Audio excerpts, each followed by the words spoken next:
we have to start at the biggest game of the weekend, Arsenal hosting Liverpool. It felt big, Rob. Yeah, before. It felt important. A pitch size dash just takes it to another level. Like you think, it's serious. Yeah. I suppose the two teams we all believe, if Manchester City don't win it, it'll be one of these two.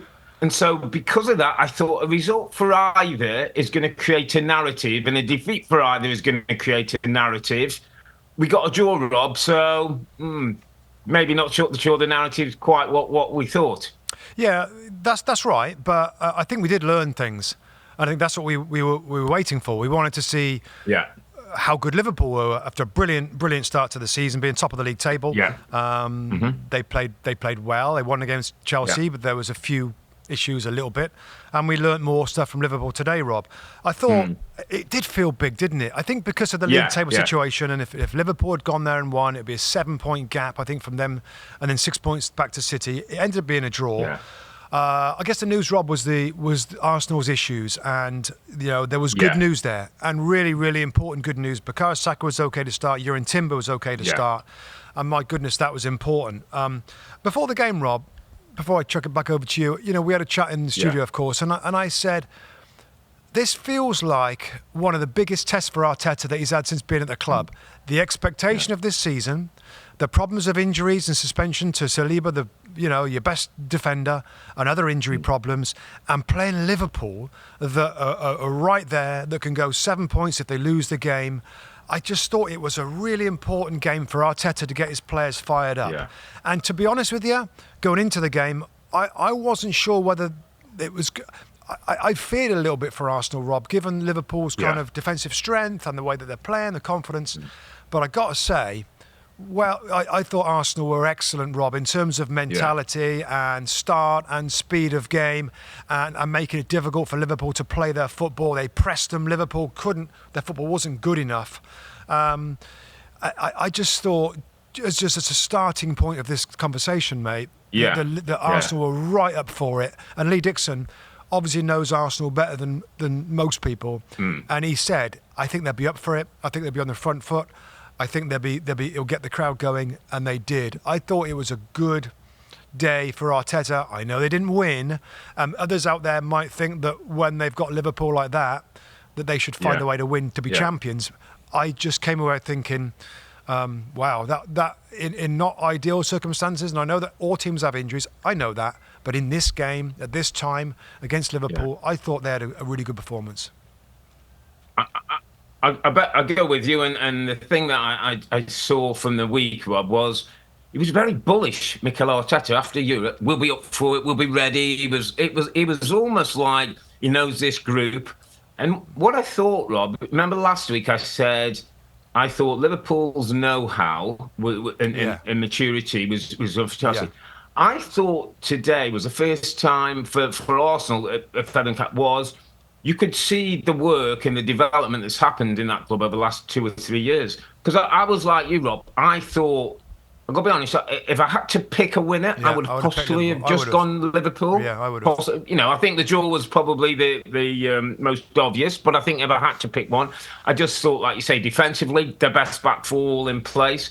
Midfield that's been excellent in terms of doing the job, protecting and breaking forward. Front three who all can score goals against... You have to say a makeshift back four, Rob. Yeah. Only Gabriel playing in his probably normal position. Partey coming in. Timber has had hardly any football. Yet I thought their start, their intensity, their control of the football, their pressuring and winning the ball back and stopping Liverpool's rhythm was outstanding. I thought it was outstanding, Robin, in that first period of the game. And I was blown away with, wow. This looks super, and they get the goal, and I'm thinking, can they go on again? Obviously, Van Dijk brings one back to bring Liverpool back in the game. Then they get themselves ahead again through the Marino header. The set pieces is ridiculous. I think it's 27 now since start last season. Incredible numbers. And then they concede to a brilliant goal, by the way. Brilliantly set up, brilliantly executed, magnificently finished by a guy who continues to be at the very top level.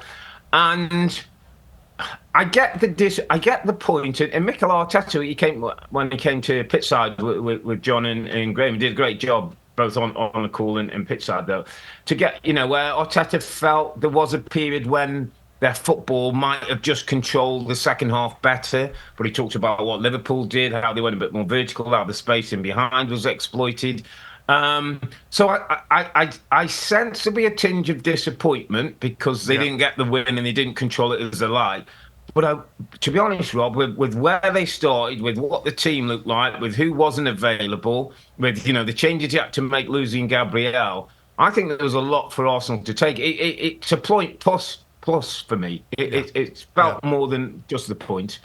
Yeah, I agree with that, mate. And just swinging to Liverpool with that being said, I mean, first off, Arne Slot afterwards talks so well. Yeah. He's so calm and he gives you honest answers and he'll give you a little bit of detail. And it's interesting because it didn't seem like the performance disappointed him too much. He talked about Arsenal's setup, which was a little different, and the team struggled to press with that. All I would counter to that, and by the way, that's brilliant insight from the manager to say why his team struggled to get close to Arsenal because they were a little different. All I would say, Rob, and I'll ask you about it, is I still felt Liverpool, and I know that they were a little different. Isn't there, if you add some energy and you add a little bit of determination without the ball and meet Arsenal's fire with a little bit of fire, things I've talked about, I've mentioned before about that, would you have expected a little bit more intensity from Liverpool to compete and to be a bit more aggressive in the duels and find a way to break up Arsenal's kind of possession dominance? It's a good question, and in answering, I'll lead you back in a couple of ways. I'll lead you back to the first game of the season, away at Ipswich Town, Portman Road. Remember the first half of the game, Ipswich were all over him, and he changed Canate with Quansah and started winning duels and getting more intense, and they won the game 2-0. I felt it was almost one of them days. And what's really interesting, and I want to go back to Arne Slot, because I thought you and Dicko picked up on it really well. And the thing I wrote about him, Rob, I said, this guy is one of these managers who you listen to. He's understandable. Sometimes managers talk and you're scratching your head like, what game did he watch? Yeah. I don't ever feel that. I think he treats you with respect as pundits or as to the fans who are listening. But do you know what this guy's got, Rob? And I've realised he's got a big presence without having a big personality. Jurgen Klopp is a big personality. Pep's a big personality. This guy doesn't have that big personality, but he hasn't got a presence around him. He hasn't got something where you listen to him, where you follow him, where you go. And where I think something he said, Rob, was about finding out about his players. I think John asked him, where are you now? And he said, are you still finding out about your players? And he said, well, I know that the levels, I'm starting to see more as a group in training. I found out their mentality, he said today, when we were 2-1 up against Chelsea last week, and when we were 2-1 down against Arsenal this week, which I thought was a really insightful thing to say. But the other thing, I think, Rob, what came out to me today was, this is only 9 games this guy's been in charge. Yeah. Let's see after 19, after 90. Yeah. Let's see then, because I think after 90, we wouldn't get the first half what we saw today. I think an Arne Slot team that knows him, that knows the way, is more kind of in line with what he wants. I think he gets more of a 90-minute performance, and probably that's something that Liverpool, are looking to establish, that control and that what we saw in the second half, as we did on the first day against Ipswich. That intensity and that playing, it's sort of a balance between intensity with the calmness, isn't it? And that's a bit of a juxtaposition.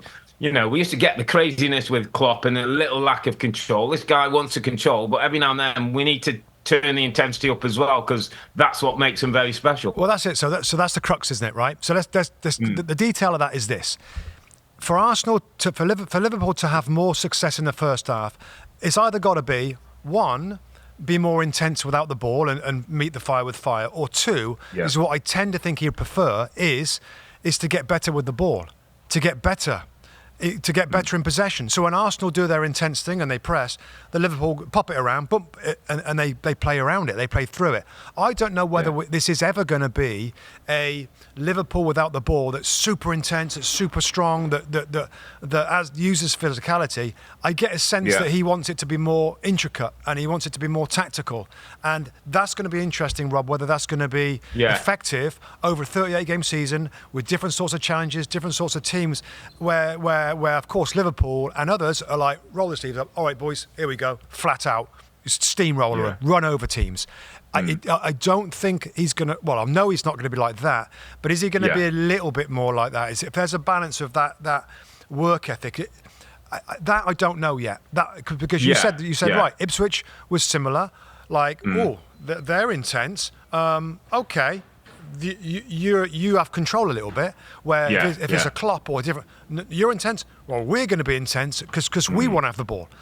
I feel like he's going to try and do it with the football. The football wasn't good enough today. Yeah. The football wasn't good enough to beat the pressing of Arsenal. I thought the midfield was non-existent for many parts of the game. Got a little bit better as it went on. Why is that then, Rob? So back to you on that. Is that because McAllister and Jones are not intense enough, or is their football not good enough Sometimes to play their physicality, and last week I gave Curtis Jones my underappreciated player of the week and said he needs a run. Yeah. It was days like today when a little lack of presence, mate, affecting the game somehow. That size, that power, that physicality, that dynamism, that it has to be part of a Premier League midfield that is a given now.